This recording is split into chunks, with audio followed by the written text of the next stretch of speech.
Bonsoir à tous et bienvenue sur la chaîne Gwen & Potion. Je vous retrouve ce soir pour une vidéo un petit peu différente de d'habitude où je vais simplement nettoyer mon matériel en cire. Donc je vous avais déjà filmé une intro qui a bugué, donc je recommence. J'ai déjà nettoyé tout ça, donc c'est le fond du bol. Donc ce que je fais, c'est que je mets, par exemple, là c'est mes spatules, je les mets dans mon bol. Je fais chauffer jusqu'à ce que la cire coule dans le fond du bécher ou du bol. Et ensuite, je les mets là, en attendant que j'ai fini mon lot. Et je viens essuyer le peu de cire qui reste. Ensuite, je viendrai m'occuper des béchers. Donc ceux-ci prennent plus de temps, parce que le temps de chauffer l'intégralité et de recouler, la plupart du temps, les coulures ont refigé. Donc il faut que je repasse, etc. Et pareil, je me sers de ce bol. Donc j'ai pris un bol métallique. Comme ça, la chaleur reste dans le bol. Et pendant que je fais ça, le bas de mes spatules ne fige pas. Une fois que j'ai fini tout ça, je peux les mettre dans le lave-vaisselle. Donc si vous mettez un bécher comme ça, vous voyez, il n'en reste pas grand chose. On voit juste qu'il y en a parce que c'est rose. Si je vous montre un blanc, peut-être qu'on verra moins. Mais si je le mets comme ça, la chaleur du lave-vaisselle ne suffira pas à faire fondre la totalité de la cire. Donc il va en fondre un petit peu et puis il en restera. Et ce qu'il aura réussi à fondre partira dans votre eau de lavage. Et les petites particules de cire vont se coller à vos tuyaux. Et lorsqu'elles auront refroidi, ça bouchera vos tuyaux. Donc ne jamais mettre un bécher, même s'il en reste un tout petit peu dedans, directement au lave-vaisselle. Sinon, vous dites au revoir à votre lave-vaisselle en quelques mois. Donc je commence toujours par mes spatules. Et ensuite, je continue avec mes béchers. Donc là, j'ai une dizaine de spatules à faire en plus de celles que j'ai déjà. Et par contre, au niveau bécher, j'en ai à peu près une trentaine. Donc il y a du boulot. Donc je me mets de la musique et je porte mes gants. Tout simplement parce que je travaille avec plusieurs fragrances. Du coup, sinon au bout des doigts, ça sent trop fort. Et si je vois qu'au bout de 10-15 minutes, je commence à avoir mal au crâne, j'irai également me mettre un masque.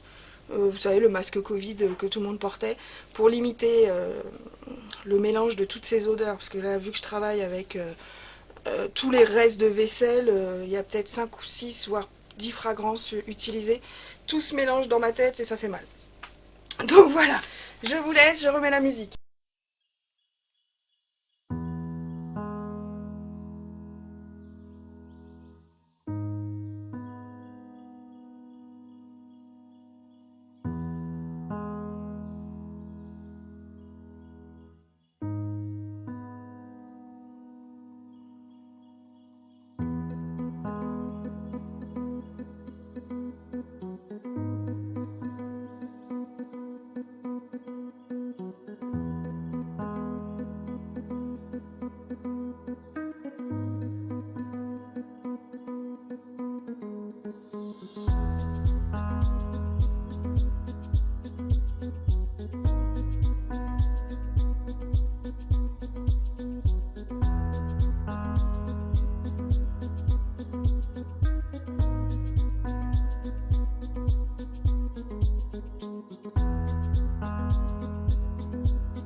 Voilà, donc j'ai passé toutes mes affaires au lave-vaisselle. Comme vous pouvez constater, c'est nickel, il n'y a plus rien, ni sur les spatules, ni sur les béchères.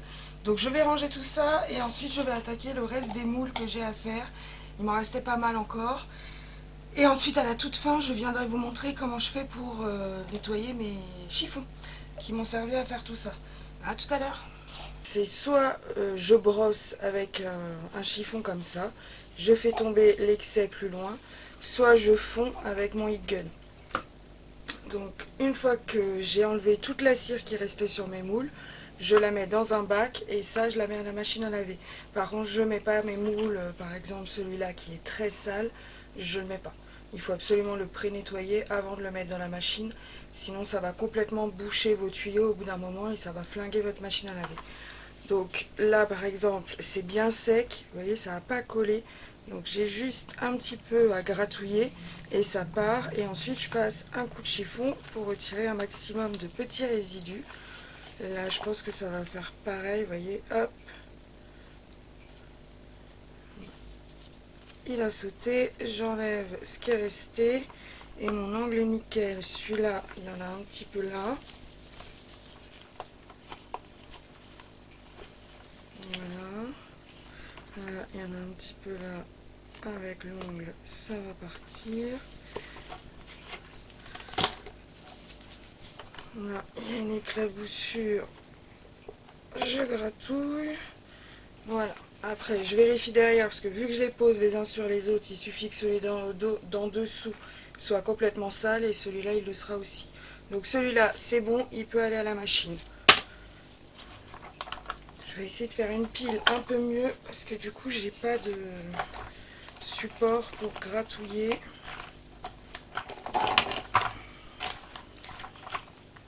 Hop.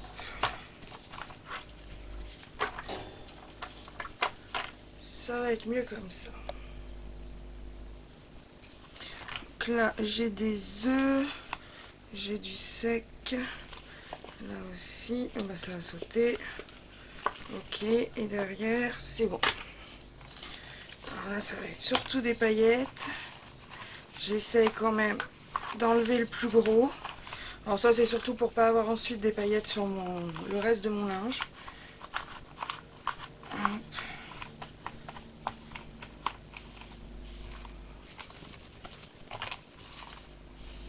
Et après, j'écarte le moule et je gratouille là où il faut. En même temps, je passe mon petit heat gun là, donc il reste quelques taches. Là, là et là, c'est des morceaux qui sont bien collés, donc je vais les chauffer là aussi et j'enlève du coup avec un autre chiffon. Celui-là sera imbibé de cire liquide, l'autre restera sec que pour la cire sèche.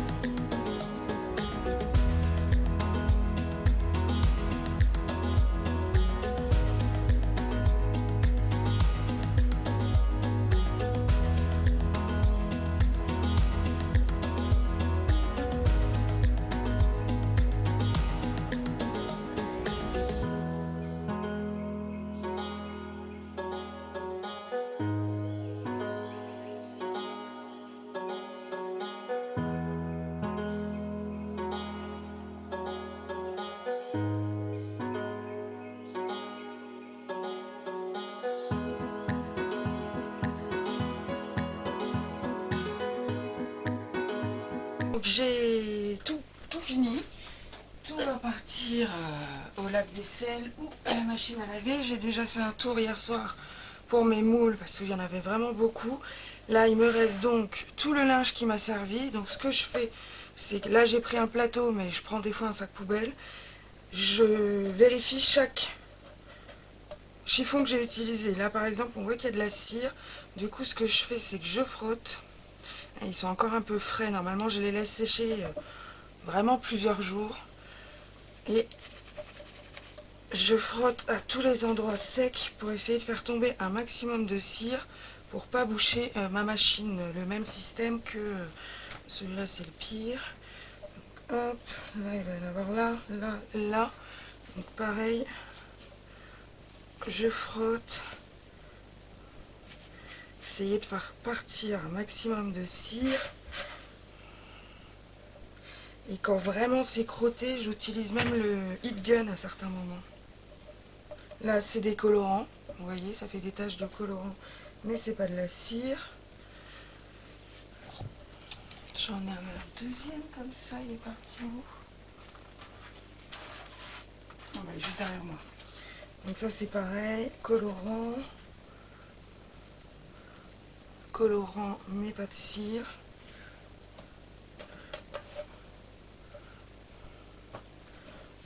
Hop, et donc celui-là ça va être le pire.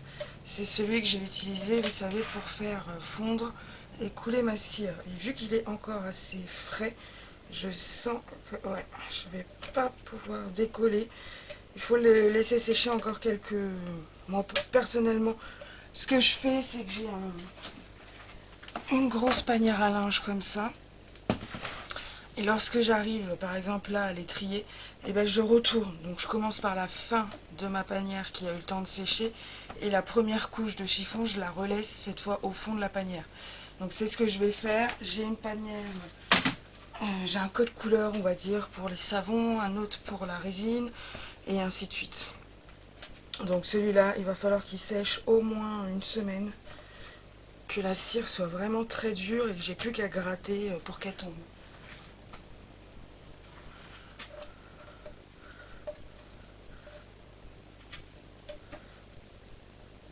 Ouais, c'est encore humide. Ok, bon bah j'aurai quelques chiffons à faire. Je vais retourner la panière et on aura tout de suite...